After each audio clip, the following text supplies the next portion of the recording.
I got it. Okay. And now we're recording. Go ahead. Hollywood is dead. I'm sorry. I just wanted to say that. No, I was watching the Menu on HBO Max. They're pretty much killing it right now with all these like straight out of theater movies coming out on streaming. They're pretty quick on that's kind of nice. People are bitching so bad About how that. bad. Like filmmakers are, like Nolan. Oh well, yeah, no, it's fucked. The business model's fucked. I mean, they're not going to make any money anymore. It's stupid. Hollywood is just so stupid, and they're losing money hand over fist. But there's one thing that I love about movies. Sometimes there's films that come out, and this movie's been out for decades now. A little movie, and it's a sports movie, which we never talk about sports movies on this show. But there's one in particular. There's one sports movie that we both sort of love, and I think it's an underrated masterpiece by William Friedkin, and it's called Blue Chips with Nick Nolte. We owe it to him.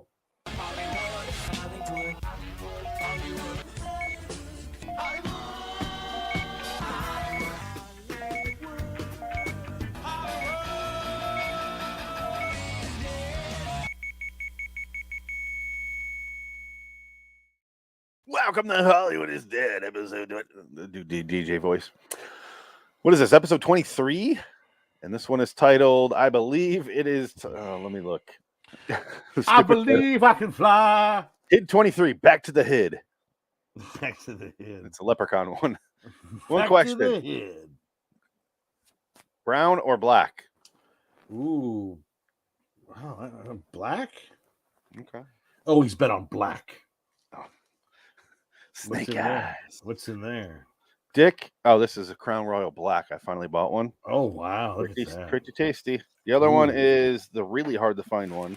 Caramel. Salted caramel. Yes. Really good.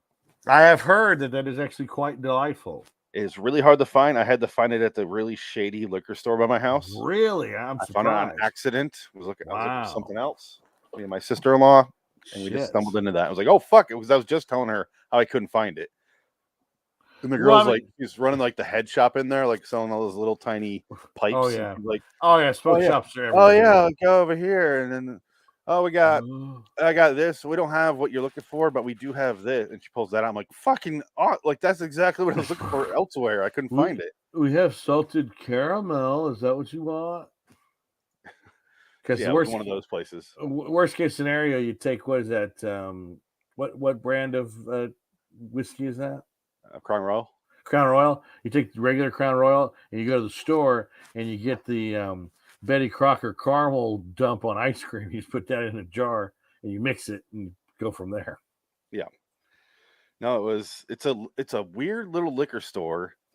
And they have a wings store inside, so you can go in there and buy wings. Wow! They have in the parking lot is a big like swap meet every weekend. Oh shit! So many, like hundreds of people there all the time. Oh my god! It sounds like it's this tiny little area. But then they also, if you look online, it says they have a gynecologist there, and I'm like, my joke to my wife was, I think because there's a bunch of porta potties out back. I think you go in there like Jiffy Lube, and they're like, yeah, flashlight, exactly. and they're like.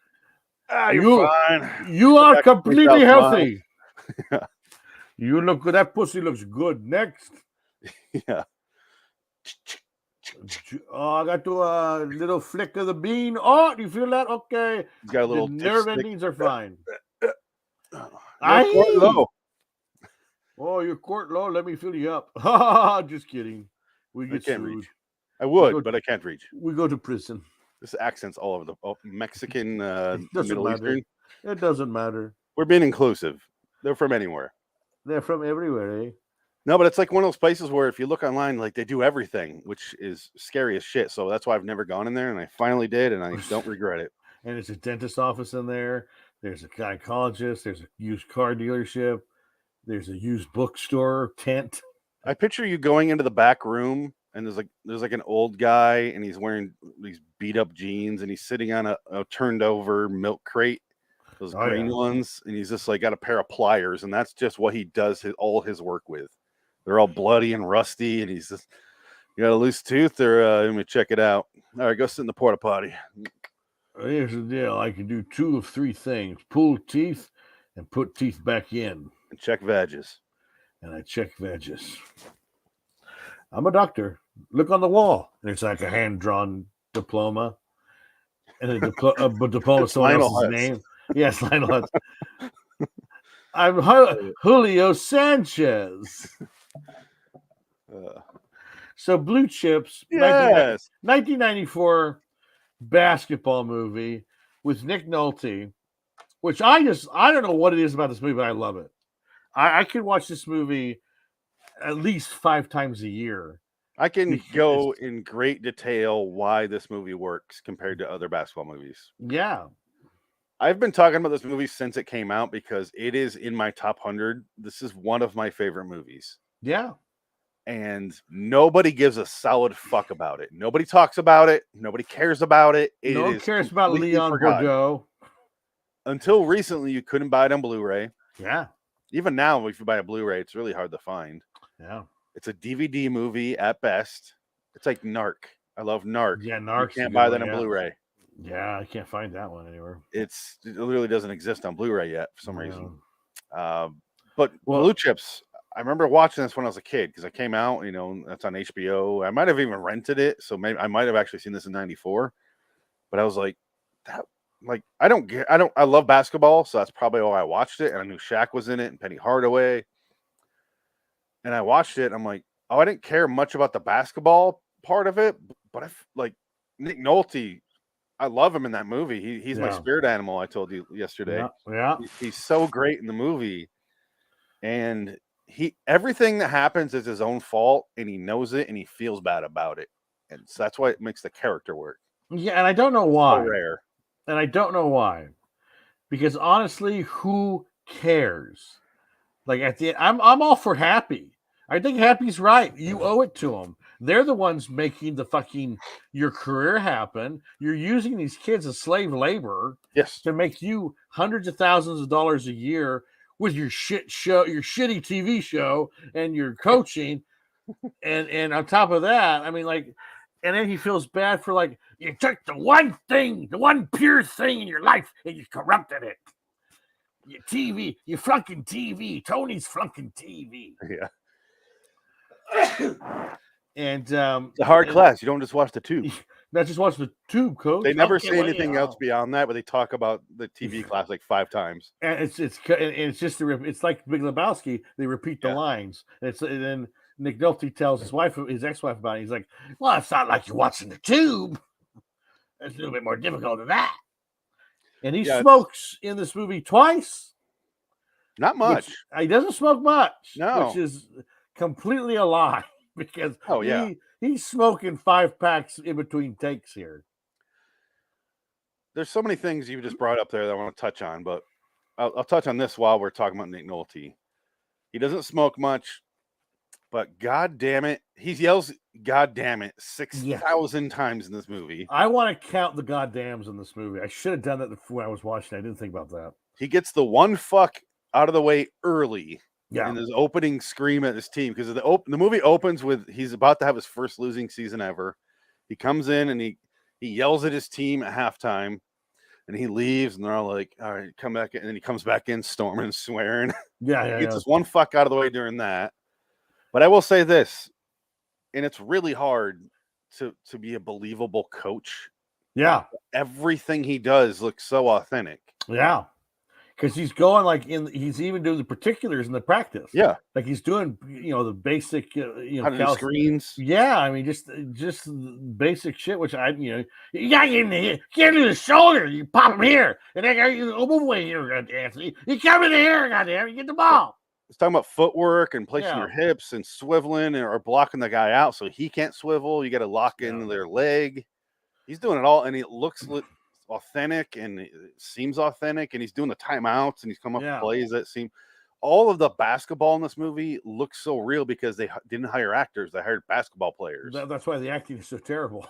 Yes, because they're all real basketball players. It could have been worse. No, it's fine. And say what you will, though. I mean, like Shaquille O'Neal, not a good actor, but he's got so much charisma. Charming. Yes, he's so he's really just in this movie. He's such a neat Like it's just fun watching him. Like you really like his character and you want him to succeed, and he does. He's so charismatic that when Mary McDonnell does the whole thing about the South America and he goes down the countries and then Nick Nolte shows up and he goes, "This bitch is crazy." He calls her a bitch, and she's like, "Bitch is crazy." She just laughs along. I'm like, that's when you know you're charismatic, when you can call a 40-something-year-old woman a bitch who you barely know and she laughs it off. Because he could literally crush her skull with his toe. That's part of it. He's a giant man. Yeah. And this is before Shaq got all tubbier. This is Shaq in his prime. Yeah, he's nothing but muscle. I mean, he's just nothing but muscle. 2 years before Shazam or Kazam, I'm sorry. 2 years before Kazam and his rap album and Shaq Fu. Shaq Fu. This is the period of Shaq Fu. Yeah, this is right before Shaq Fu, though. It's coming. Shaq Fu's like 95. Yeah, I think Shaq Fu's 95. And then his rap album is about the same time as Shaq Fu, because I'm sure they used it for the soundtrack. Shaq and Penny Hardaway are pretty solid in this. Now, Penny Hardaway, is he Butch McRae? Yeah. He's Butch McRae. I was trying to think if it was Tony or Butch McRae. I couldn't remember. No, Tony's an actual actor who doesn't. Tony's actually. Yeah, I don't think he ever did anything again. But Penny Hardaway's is Butch McRae, and he does have some lines there that are beyond his scope. But some of those lines, I'm like, he said that like an actor. Yeah, I actually believe him. Well, that part very hard to do, where he wants to go home, he gets homesick. His coach is away. I can come home. I don't. They're gonna take my mom's house away from her. And then Nick Nolte calls Happy, and he goes, "You tell that little shit that we'll give her fucking kick her out of the house, and she lose her job. That little bastard, little spoiled brat." This has to be the most swearing PG-13 movie ever. It is. It's insane how much they swear. It is. You don't realize that. That's part of what caught my attention when I was 10, basketball and just nonstop swearing. It is. It's like you said, like a Coen Brothers movie, like Big Lebowski. They're just constantly swearing. And he said, I think Pappy goes, "I don't know about you, but I fuck better when we win." I think that he says that. Screw. Does he say screw? Okay. I was going to say, because if he said fuck better, that means the sexual connotation. So that would be an R-rated film. Probably. No, they but okay, so he doesn't say fuck. Okay. That's me being hopeful. Well, they swear so much that you kind of like, you almost overtake your mind. Yeah. I think every other word Happy says is fuck. The last player I want to talk about. So Shaq is good. Penny Hardaway's good. But then they have the character of Ricky, who's like a charisma black hole. Yes, he is. He's terrible. From Indiana. Was he a real basketball player?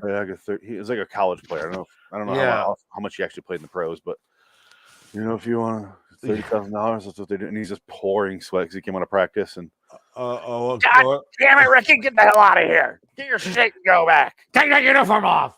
Yeah, you don't deserve it. You don't deserve it. Go here. And I just love how Nick Nolte like slowly just loses it, and he's just like, he knows he can't win anymore with just normal kids. He has to recruit these talented kids, and everybody's for it, and everybody's fine with it, except he's got this weird morality that keeps him from accepting it and letting it go. And it really, he gets busted for it at the end because he quits, And this is like one of those few movies where the guy doesn't really change. Like a character arc, you'd think, okay, he's going to accept it and just roll with it. And he's going to win, and he's going to feel a lot better after he wins. But no, this is actually a pretty morally, really morally heavy movie. It's like you can almost say it's a Christian film. It kind of, because he doesn't want to do it. He realizes he actually has to and he does it out of self-perseverance because he knows he's going to get fired if he has another losing season. Right. He's like, I have to bend these rules that I don't want to break. I've never broken them. It's like a point of pride for him. And there's a point shaving scandal that Ed O'Neill brings up 4 years ago, or 3 years ago. That's a great scene too. With Tony, that ends up being because Happy reveals that he did pay Tony, well, I own you, Coach. Yeah. I've owned you and Tony. No, you think that shaving point didn't happen? Yeah, check the facts. It happened. Check the tape. January 16th, 3 years ago. I own you. And they watch it. I love that scene when they're watching it. He's like, And they're all like, he's looking at the scoreboard. God damn it, shut up. Part of it is because they're all in disbelief, and then Yeah. they swap back and forth who's believing in it in the moment. Well, because the one guy, which I didn't realize it until the last time I watched it, that coach sitting in the back is a new coach. Yeah, so he wasn't there. He said he's only been there 2 years. He's only been there. Yeah, he was just and so he missed out on that, and he starts immediately saying, "Oh yeah, Tony's bad," and the other coach is just saying, "Shut up! He was my kid. It's my kid. Don't you talk to him about it like that. This is no, I can't believe this." And he's like, "No." He finds, "Oh no, he did. It's pretty obvious." And they're like, and I just love somebody made a bunch of money in Vegas that night. Yeah, like who cares? Who cares? Okay. But you have to realize that point in college basketball, it was like people were going in front of the Senate. Oh yeah, like it was huge, right? Well, and now we look at it, and I was thinking about this when I was watching. I hope that someone who watches this now can keep that in their mind, because at this point, you pay to play. Yeah, fucking give them money. It doesn't matter. Everything about this movie and its morals and its principles that the Coach Bell holds are completely destroyed now. Yeah. Not all of it's gone. Well, and I'll say, okay, but I'll say there's a reason for it, and it's because of this. It's like if these kids, they give they're really, I mean, they work their asses off. Their slave labor, basically. Yeah. If they break a leg, if they tear an ACL, if they get hurt, they don't have anything else to go back on. It's NBA or nowhere. And if you are in college and you're like the height of your powers in college and there's nothing to show for it, you're going to be running a Dick's Sporting Goods store. Like that's what you're going to get. They're not going to be the team, the booster club is going to be like, "Oh, we love you so much. We're going to take care of you." No, you didn't win for us, so fuck you. You broke your toe. You didn't play for 10 games. Fuck you. We're not going to give you nothing. And you're too dumb to be in college anyway. The only reason you're here is you're a basketball player. So you're not going to pass any classes. You're going to fail college, and then you're going to come out a loser, and you're just going to be, you're going to do nothing with your life. And it's like, well, that's not fair. If you ask me, the way it should be with scholarships is it's like a contract. Yeah. We give you a 4-year ride to this school. No matter what happens, you're going to finish school. Sure. That's how it should be. That makes sense. And I think that's fair. You don't want to finish the 4 years. That's fine. You're free to go to the NBA. Well, right. If you go to the NBA and you're healthy, sure. But that should be built into the package. Sure. Yeah. Not, you didn't work out. You're gone after a semester. Yeah. Well, that's the thing. It's like they're just disposable. They'll suck your ass. And then when you're no longer needed, they'll just dump your ass. There's no risk to the school. Yeah. All the risk in the world to the player. It's completely lopsided, and I can't believe that people, even last year, before when this is all getting changed with the pay-to-play stuff and the image likeness, people were still against paying the players. It's tradition that no, it's free labor is really what this boils down to. Right? Yeah. It's not an internship. You're making money actively off that specific person. What internship do you show up at and they make money off of your image, everything you do, and you're the only one making the product? It's not an internship. Like if you work at Kinko's as an intern, or Wall Street as an intern, you're not the one pulling all the triggers and making all the deals. You're there to help. You're not the one making the money. Yeah, no, yeah. You should be. Yeah, I don't mind. I don't have any problem having college players get paid or getting something. It's a job. That's fine. Yeah, that's fine. The guy working the Brooks store gets paid. Yeah. That doesn't bother me at all. I'm kind of glad that they finally are allowing that to happen, because they made billions off of these guys. Billions. And part of the reason I feel that way is because of this movie. Yeah. Because at the end of the day, even Nick Nolte talks about it in his last speech that goes on for 6 minutes. Yes. He's going, because Ed O'Neill's like, "Yeah, he showed up with a car." He's like, "It wasn't just any car, It was a fully loaded Lexus." It's for that Lexus, Happy. And he didn't want it. I love that Neon never asked for anything and never wanted it. He turned down the car. He didn't want it. I want this. I bet Shaq was probably insistent on that. Probably couldn't fit in it. I can see Shaq being like, don't insinuate that I was taking money. I don't do this. I don't drive a Lexus. I have to get a monster truck. It's the only thing I can drive. He has to get the front seat taken out, and then he sits in the back seat. Pretty much, yeah, he has to. No, that's literally what he does. Yeah, I went down it. Sports cars. Jesus Christ. I have a Maserati and I sit in the back. Did you see my Superman bed? It's like two California Kings put together in the shape of an S. And I love that he's doing Inside the NBA now on TNT. Yeah, why not? And Dwight Howard, the guy who tried to take over the Superman stuff from him, is doing some weird fake military show on reality show. Reality show. Oh, I'm like, God. Dwight Howard. Oh my God. Wow. What happened to you? So apparently, Nick Nolte wrote a 200-page novel about Pete Bell for this movie. Where is this book? Like, this should be out there somewhere. I kind of want to reach out to him and be like, can you make that available? Yeah. One of my favorite movies. Can I please read that? I would love to. Yeah. It's going to be like, he'll send it in the mail. It's like John Carpenter was living in the house with him. It's just all yellow pages from smoking. And somehow the writing's all cracked and gravelly. How can this look like dry leather? It's weird. Did you write this over the Necronomicon? This is just like John Carpenter's mask from Halloween that we found under his bed. I just said that. Oh, I'm sorry. I was too busy reading these facts of Blue Chips. Yeah. Nick Nolte was the only choice for the role. That's a given. It was cool because I knew who Bobby Knight was as a kid. Yeah. I didn't know who Rick Pitino was. I didn't realize he played himself in this. And also Bob Cousy from the Celtics was the dean or whatever his role was in this movie. Right, yeah. I don't want to know about it. Don't tell me about it. Yeah, there's people I didn't realize who they were when I was a kid.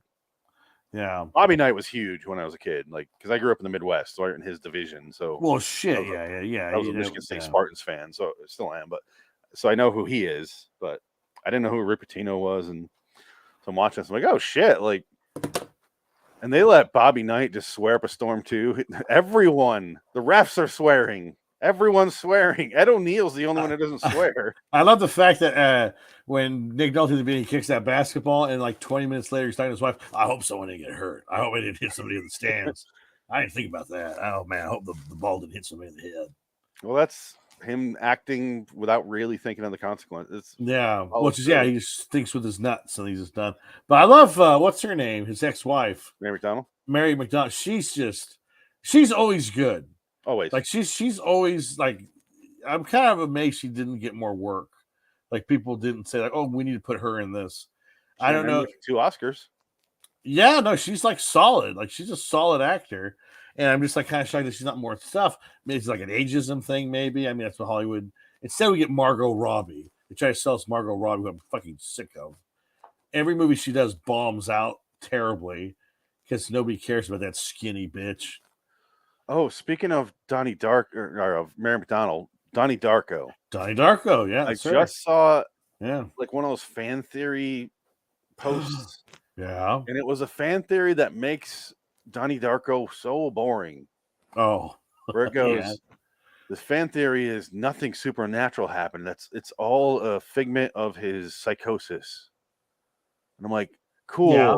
That makes the movie so boring. I thought that was the point. That was the movie. Well, it's both. It's the sci-fi at first the psychosis saves him and then the sci-fi stuff happens, but just removing the sci-fi stuff, that's so boring. Why do people insist on Shutter Island? It's all they trick him. It's not very interesting to me if you ask me. Well, no, it's just a big elaborate ploy because they didn't want to cut his brain open. Because they were going to they're basically lobotomize him and he'd be a vegetable. But people that remove all the sci-fi elements from these movies and just boil it down to oh, this is what happened. It's well, that's not very fun, is it? Why do you want to take it? Thanks for telling me how ice cream's made, asshole. Yeah. It's fuck you. She's also in Dances with Wolves. Yeah, I think she was nominated for that one. Battlestar Galactica. She's great in Battlestar Galactica. She's very Green 4. Oh, no. Oh, that's right. Yeah, she's the mother. She's the grandmother or mother of one of the characters. Fargo, the TV series. I did not know that. I never watched those shows. She's in what episodes? Season 3, which is the Matthew McConaughey. No, what's his name? Why am I? Scottish actor. Oh, Gabriel. Or, no, it's Irish. Gerard Butler. No, why can't I think of his fucking name? Holy shit! From Star Wars, the prequels. Oh, Ewan McGregor. Ewan McGregor. Oh, okay. It took me so long to think of his name, for you to think of his name, really, that I forgot what I was talking about. So it doesn't matter. Oh, season 3 of Fargo. That's right. Roles. Okay, yeah. That's right. She was in that season. Yeah. Kirsten Dunst was in one of them too, right? She was falling asleep her entire performance in Independence Day. Liar. Not really in a whole lot. No, that's why I'm kind of surprised. Because he's like a solid actor. Maybe she demands a lot of money, and they don't want to pay her. She started in 1980. This is 1994. It's only dozen and a half things into her career, so it's fairly early on, really. Wow. She must be married to some rich man or something. I don't know, but yeah, she's always good to see. JT Walsh. He's great in this movie. Yeah, oh God. This movie doesn't exist without JT Walsh. It's like if it was just Nick Nolte, that would be fine, and it would be a good movie. But with the addition of JT Walsh as Happy, it's a perfect film. It's just he's such an awful, like just a piece of shit. I mean, just the worst. Self-grandizing. Oh, he's so bad. His introductory scene, he shows up at the bar. He's got 2 like bimbo supermodel girls on either arm, and he's like, "Let me introduce you to this guy. Hey, it's Coach Bell. It's Pete Bell. He's the coach of the team. Why don't you guys fuck off?" And he starts to talk to him about, you should cheat. You should totally cheat. And he's just a piece of shit the entire way through. And I loved the last scene of this movie. It's one of my favorite movie endings of all time, because it's not like you see sports movies. It's always we just won the championship. Here it goes. In this movie, the entire movie is setting up to the first game of the season. You see the first game of the season, they win it, and he immediately quits. Yeah. At the end of the season, first game, he's like, I can't do this. Because he knows they're going to win everything with these guys. And he comes out and he does a speech. It's the same with the movie opened with. Ed O'Neill's like, "Yeah, I'm going to comment on the allegations that you bought him a car," and he's like, he just spills his guts, and it takes JT Walsh to keep cutting to him, and he's just like, he's like, he goes, "Wasn't it fully loaded? Wasn't it fully loaded, Happy?" And he's like, "No, it was a super." Right, yeah. Flying, what's he saying? Something specific. He's just something crazy. Wait, look. Hold on. Keep going. There's got to be dialogue in the IMDb. Hold on. I can pull it up right now. It's in here. I just have it up. I love the part though where he's talking to. To the maximum of the. They had heart. They had heart. They weren't the most talented bunch of guys, but these kids had heart. I love that. It's one of my favorite scenes in movie history, honestly. Yeah, it's great. It's just he goes on for 6 minutes screaming. Oh, I didn't know Ron Shelton wrote it. Oh shit. Yeah. Oh well, that's why it's so fucking good. Ron Shelton knows how to do sports movies. Like that's his. You need to play it by the bone or play it to the bone. Yeah. Like, pretty much any funny sports movie that's Ron Shelton. Basketball court. And that's good enough for me. Oh, here it is.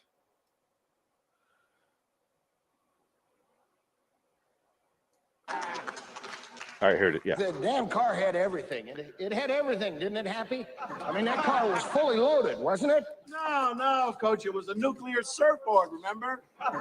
That's JT Walsh. Look at this man's tiny face. But these are all the friends of the program. They say 10,000 times in the movie. I love it. It's a movie that if it's on, I'm watching it. Oh, absolutely. I will never get tired of it, and I see something new every time I watch it. Friends of the program got her the job. I don't watch it that often. I probably watch it every 4 years, I'd say. Well, now because since you don't have you have streaming now, it pops up on streaming now and then. It's And like when finally you on Paramount and Amazon. yeah, that's how I watched it. It was on your Paramount. It was not on there before. Yeah, it was not. Yeah. Well, it goes back and forth because it'll be on Paramount Plus for a while, then it'll go back to Amazon, then it'll go back to Star. Like it changes hands all the time. A lot of these movies do, especially with streaming now. They're all swapping movies, swapping spit. It's one of those movies I talk about a lot to you, and I'm glad you like it too. Oh yeah. I don't know. It's most people watch it and they're like, oh yeah. Movie. Yeah, and I got my other friends that really love the movie too. We'll quote it. We'll send texts with we owe it to them. So quotable. Yeah. Tony's fucking TV. Tony's fucking TV. Gosh, so you sent me that video of you watching it, and you said that, and I started dying laughing. I sent that off to my other friends too, who love the movie. It's a hard class, Coach. You don't just watch the tube. You don't just watch tube, Coach. You took the one thing that was you corrupted it. The one thing, and poor Tony, he goes to his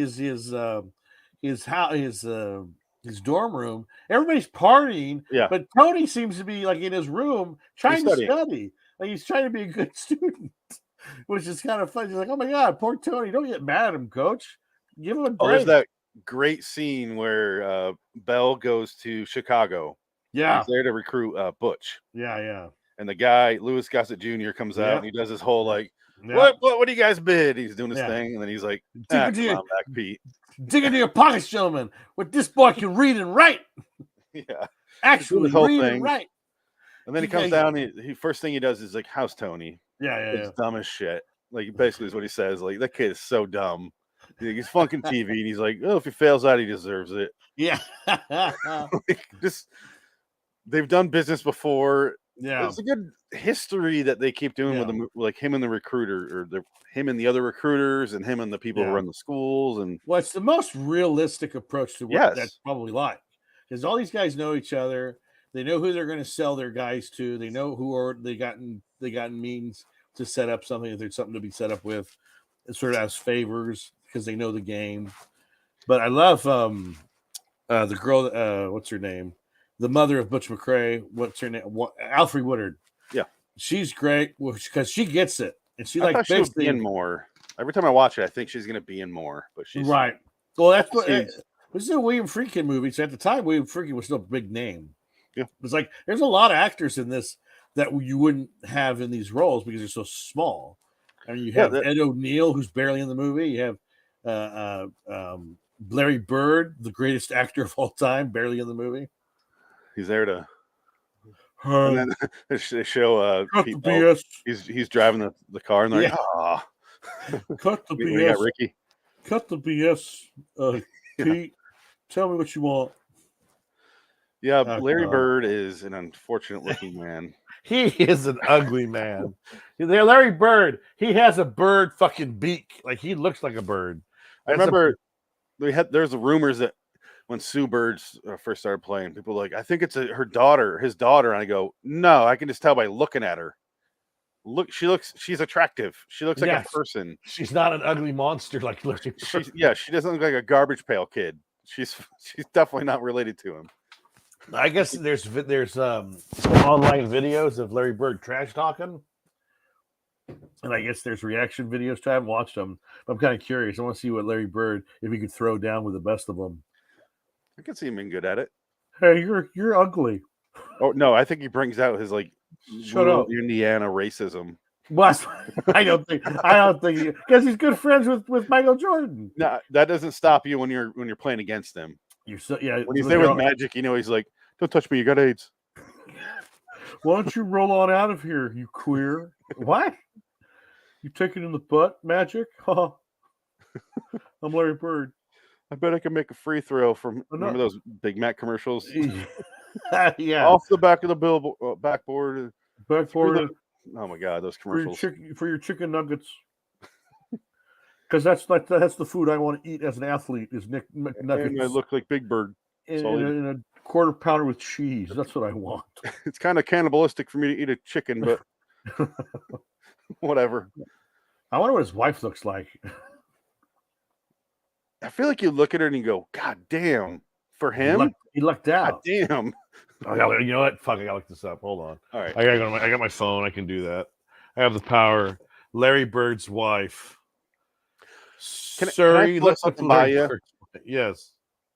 Nick Nolte. It's like you said earlier, the opposite of a story arc. I've noticed this is my first time really paying attention to this particular aspect. He Jesus starts Christ. off angry and he screams nonstop. As the movie goes on, he gets calmer and calmer and calmer. And his freak outs when he does scream are way shorter. He yells at Happy for 10 seconds and he just moves on. And he becomes calmer because he's realizing it's completely out of hand now. Like, I have no control of this. And he's starting to feel shame and guilt. And I just think it's interesting to start off. You know, like they always say, don't enter a scene angry because you have nowhere to go from there. And it's just, he starts off the movie screaming and then somehow finds a way back. And he's just, the end of his speech at the end of the movie is just like, you know, two words I never thought I'd say. I quit. And walks out of the fucking movie. Yeah. And he goes to the inner city and he starts coaching basketball out on the street and I get shot. Who the fuck is this? What the fuck? Nick One of the guys from Die Hard 3. Yeah, and Die Hard 3. What the fuck?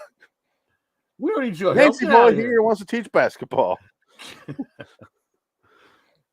I'll tell you something. You gotta move like this. What's your name? Tony. Okay, give it hand on the back of the ball here. You want to put the other hand over? Yeah, hold the ball. Mechanics. Does your mom have a cigarette? I left my pack in the house. I've got my chest is covered in patches. That's why I'm wearing this long sleeve shirt. My God, the entire movie. Goddamn. When I took a shower, I'm smoking in the shower. Oh, why? I didn't know a basketball coach showered with the team. Well, you know, he showers when they're gone. They get kicked out. Right, yeah. He was taking a shower like when he gets it because he like lives there. I like the fact that he lives in this like kind of shitty apartment. Yeah. Like he goes from his ex-wife's house. But it's on the beach, and you realize, oh wait, shit, that shitty apartment probably is a $5,000 a month rent because he's literally on the beach. In some I'm assuming it's supposed to be UCLA or something, it has to be. It's got the not similar color. It's got the blue of UCLA. It doesn't have the white, but is UCLA known for their basketball? Yeah, is that the thing? Yeah, no, I know. Yeah, USC is more of a football school. Right, that's it. Yeah, that's what I was trying to say. I'm trying to find his apartment because it is sad. It's like so bad. Here it is. I'll show the whole apartment. Yeah, it's hilarious. I'm walking home with my videotapes. He's got most of it, like he has a desk right here. He comes in. There's it looks like my apartment in LA, and the other part of it. Yeah, and you had a nice top right there. You had a really nice apartment in LA. I remember that. You were right there, across from the synagogue. The apartment, the building was nice. The apartment itself was okay. That was like nice. The actual inside. Now I'm not saying it's not nice looking. I'm just saying like I had a studio. It was really small. Oh yeah, it was decent though. Mine was smaller. 400 square feet. I think ours was the Wilcox ones were smaller. But who had the best apartment? Look at this. Shelves are empty. Yeah. One weird chair over there, like a director's chair. It's almost a True Detective apartment. He's got a fireplace he's probably never used. There's a brush right there, a stack of videotapes in a box. Yep. And then most of this is built around this shitty TV right here. Yeah. He doesn't even have, without the window, you can see the beach. But nowadays you watch this and you thought this is the TV, the flat screen, and you realize, oh. No, 94. You had a Panascan TV sitting on a table. I remember those days. But it's 500. Shit, even when we were in LA, I had a flat screen or had this TV. Yeah. I don't think I got a flat screen until 2012. Yeah, I didn't get one until 2010. I remember because I bought it myself at Best Buy. I felt so proud. I was like, "Oh, I'm going to buy it at Walmart." And I bought a Blu-ray player. Still have it. It's in my bedroom. My parents use it. My parents have my old TV. They took it. I think I have a 55 or 55 inch TV now in my living room, which is pretty good. But I want to get I just want to have a nice big TV with a big surround sound. Surround sound's my next step. That's what I want. Yeah, I need to do We that. got a 65-inch in the living room. Yeah, I need to go bigger with my screen just to have it. Just She wants a bigger TV in there too. I want to watch Once Upon a Time in the West on a big fucking screen. It's Or one like, of the, that movie. You want the audio too. Like you want that to go along with it. I want to hear the yeah, like the wood, when they're clinging in the beginning. You want all the sounds because the opening scene is just all sounds. Yeah. Well, I was watching. I've been watching first reaction movies or reactions to movies from people on YouTube. I don't know why I got down this rabbit hole. Started watching people because they're watching movies that we take for granted. Like they've never seen Die Hard. Like people watching Die Hard for the first time. People watching Aliens and Alien for the first time. And I saw a couple just watch Pulp Fiction for the first time. It was hilarious because they did not have any. They're just like, "What was that? What was that about?" I would love to see their reactions during the Marvin scene. Yeah, exactly. That is what happened. Like, shot Marvin. No, they laughed at, but the pawn shop gold watch sequence they couldn't fathom. They're just like, what's going on here? Judge Folt is dead and Ving Rhames is getting butt fucked by the guy from The Mask. They did, honey. And they were like, they were just like more ketchup. More ketchup. Usual suspects. More ketchup. Some more ketchup. Oh man. But so they were somebody was watching the Indiana Jones movies for the first time, and people love them. Like they're experiencing it for the first time, and they go like, "I get why this movie's so good."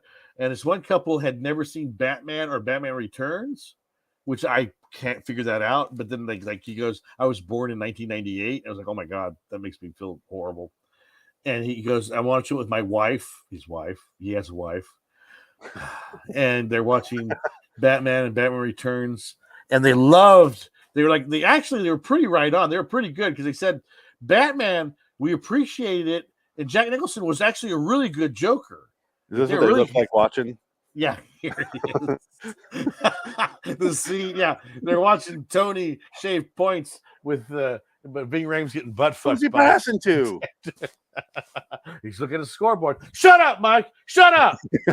Tony was my kid. I work with Tony. He was my kid.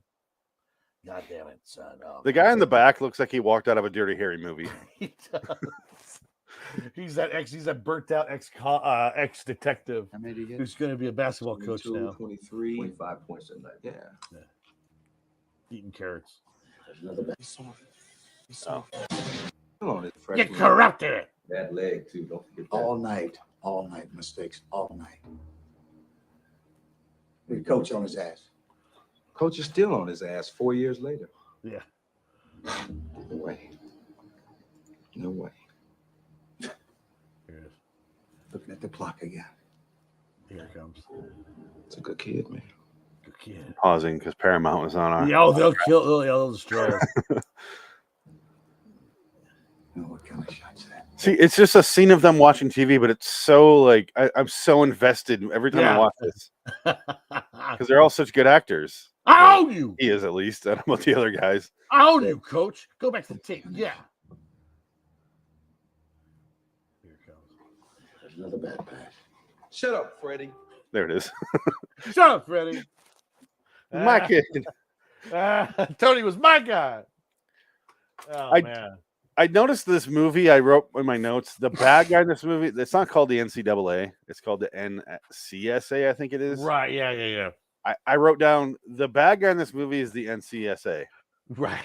For having these bullshit rules that shouldn't exist and exploit people. Yep. But I also do watch it as this guy. He knows the rules are shit, but he still follows them. And right. He built his career on that, and he has to fold it, and he lied to his wife, and that was like the last point for him. And he's like, after she like kicks him out of her house. Well, it's like 8 Men Out. It's about the purity of the sport, and like that movie. And like Shoeless Joe Jackson being kicked out of baseball forever, which is bullshit, just because he had nothing to do with it, and he didn't even know what was going on because he was just a baseball player. He didn't know, and he plays in the minor leagues to kind of hint that he plays in the minor leagues and he doesn't have a different name because John Cusack. They go like, is that Shoeless Joe Jackson? No, it's not him. And it's him because it's the same actor. That's how we know. That's how you know. That's dramatic irony. We know. And John Cusack did this, so John Cusack. And then John Cusack goes to the 1408 and stays the night. Why is this John Cusack's thing? Yeah.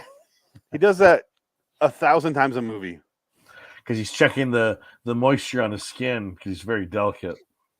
He pulls on his the bottom of his nose. I watch him like, why does he do this all the time?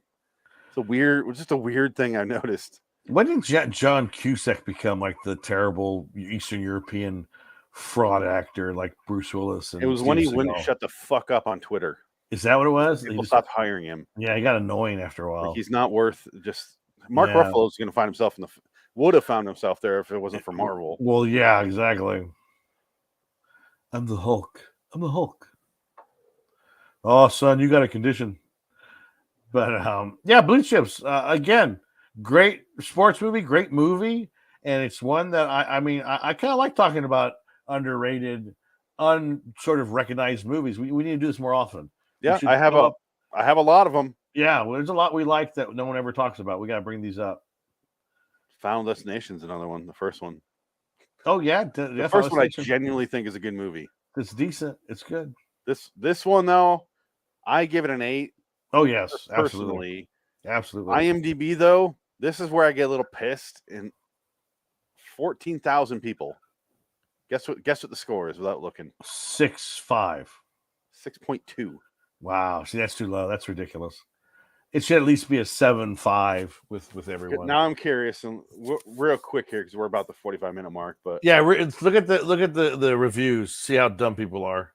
Yeah, I'm looking right now. There's only 33 of them. This person wrote "tells it like it is." There's no rating. Some of these ratings are so old that there's no score. Yeah. Tells it like it is. This person wrote underrated sports film that tells an important story. This person's 8 out of 10. It's well worth seeing just to see the ball players, but it's still Nick Nolte's pitcher. Yeah. This person 10 out of 10. Nick Nolte's outstanding. Okay. Most underrated sports movie ever. 9 out of 10. Right on. I don't watch sports movies, and then when I do, I'm like I watched Remember the Titans, and I'm like, it was okay. Yeah, I don't think I ever finished Remember the Titans. 7 out of 10, another underrated movie, a great film. 7 out of 10 deserves more attention. 9 out of 10, awesome basketball movie. 7 out of 10, chipping in. I think it's just blue chip. Blue chip. 6 out of 10, scattered story overloaded with cameo. What? But you still give it a 7. I can kind of see the cameo part, but not an overload story at all. I don't mind cameos though in a movie about basketball. It makes sense because they would be there. It's not like. And they filled roles that needed to be filled. They didn't go out of their way to. Yeah, it wasn't like it was Robert Redford was the head of the school. It was a real guy. It was the head of the. Yeah, they didn't get Michael Jordan to be like, "Hello." Yeah, right. I am like 6 out of 10, good basketball movie. Oh, there you go. I guess 3 out of 10, what could have been. I'm kind of curious what this guy wrote. Yeah, what's spoilers? Okay. Oh my God, he wrote a novel. Oh, this movie seems to have a funny and interesting idea from the outlook. Yet this movie never quite takes off in the right direction or any direction. Through the first half of the movie, it builds up as a comedy. In the second half, it tries to alter itself into a engaging drama. Personally, I have a problem with Shaq and Penny Hardaway in the movie. Nick Nolte with this character fit perfectly. Still, the writing was totally unimpressive and horrible, except for the one scene with Nick Nolte at the end in his press conference. Did Butch McRae write that? Or not Butch McRae, the other guy, the other white guy. Everything else in this movie seems to be a cliche and would not amuse anyone except small kids. What? Small supporting cast, other than the 3 basketball players and Nick Nolte's ex-wife, fit perfectly, or should I say, match the poor and cliche writing of this movie. What? For example, J.T. Walsh was cast as Happy. Happy was in charge, or at least had connections that helped Nick Nolte get his top-notch recruits with illegal strategies such as buying houses. Blah blah blah blah blah blah blah blah blah. No, whatever. This guy's an idiot. Whatever. 7 out of 10. See Shaq before he got his own zip code. 7 out of 10. HORS. Like horse, but no E. I don't think Siskel and Ebert gave this 2 thumbs up either. I don't get the hate for it, or at least the utter disregard for it. I feel like I think Siskel liked it, Ebert didn't like it. Something like that. It was a split. 7 out of 10, Shaq Mason's film debut. 6 out of 10, I rank it third for 94. So, even for just basketball, because there's Above the Rim, The Air Up There, which fuck that movie. Oh God, no! Fuck Thank that you. movie. Yeah, no, thank Above you. the Rim's good. But Air Up There is just terrible. Hoop Dreams also. Well, that's a documentary. That's not really a movie. Which critics liked Blue Chips? Roger Ebert gave it 3 stars. Okay, that's fair. Yeah, maybe they did give it 2 thumbs up. I'm trying to think, like, what. Trying to put myself in someone's shoes who doesn't like it. What about this would it engage you? I don't think there's anything cliche. Name it. Okay, if it's a cliche, what other basketball movie tackles this subject? Right, exactly. Every other one is about winning and overcoming the obstacles, and this one's about, I cheated and I fucked up my own life. Yeah, I shouldn't have done that. That's really all the movie is. There's no other movie where they recruit like this, and then it's about the guy's downfall, not about the team overcoming obstacles. Right. That's just so unique. Cliche that pisses me off. What cliches? I get the cameo guy, that guy that had the cameo thing, but cliches, no. It's bullshit. Okay, so according to Siskel and Ebert here, Siskel didn't like it, Ebert liked it, but it was a 12-year-old script at this point in 1994. Yeah. So I guess it was one of those scripts that just kind of hung around. So that makes more sense too, because of the whole college basketball purity bullshit that they cling to in the 80s and the 90s. Probably nowadays everybody's cold to it. Everyone's sort of like, okay, let these guys make some money. Yeah, but this is still happening. The scandals are still going on just a few years ago, like 4 or 5 years ago. People are still getting popped for it. Didn't Reggie Bush or somebody got their Reggie Bush got the Heisman. Yeah. They took it back. It's back. Like, how fucking dare you take the players' trophy back for the performance he did in the field because he took some money? Yeah. What does that have to do with his performance in the field? Yeah. Fuck you. Did he get when he made that extra 3 touchdowns? Was it because he had $50,000 bills in his pocket? Like, no. Like, did they give him wings to fly? Like, no. Give me a break. It doesn't make any sense. No, it's stupid. Which I'm glad they're starting to fix it, and it's getting fixed. And hopefully they'll let Pete Carroll into the Baseball Hall of Fame. My last note here, and I guess we can leave on this, is I have just a few other movies from the 90s that are full of character actors if we want to discuss any of these in future episodes. Blue Chips, obviously. Yep. Fargo, which we'll get to in our movie. The Siege. Yeah. Full of character. And then probably the number one movie for me, and I know you like this movie too, because we do quote it, The Negotiator. Oh, yeah. JT Walsh's last movie. Come on, Nebom. Chris. That's a movie where they say, this movie they swear every other word. In that movie they say a character's name every other word. Yeah, and the Negotiator is rated R. Yeah. But they have fun. Walsh also in that movie. Yep. Fantastic. Love him. That's his last movie. He died of a heart attack before that movie came out. And he died in the movie too. And he dies in the movie. Center mass, Nebom. They executed Nebom. They shoot him from the ceiling tiles. Center mass, Chris. Anyway, let's get out of here. Good day, sir. Good day. Play the outro. Oh shit! Hold on, I gotta go up to it. I was gonna play. This is Brunsonville. I don't know why. Oh, you want to play a clip before we do the outro? No, I got it. Here it is. Here it is. See you guys. Gee, so many letters to choose from. I'll pick Y. Why? What the heck are you doing over there? Yeah. There, you found the floor. Why? Sorry, I thought that was the outro video. No, it's fine. This blue chip movie reminded me about something. That would be immoral. All right. That's Ed O'Neill's character in the movie. We'll see you guys later. Bye. Fuck you, everybody. Good night.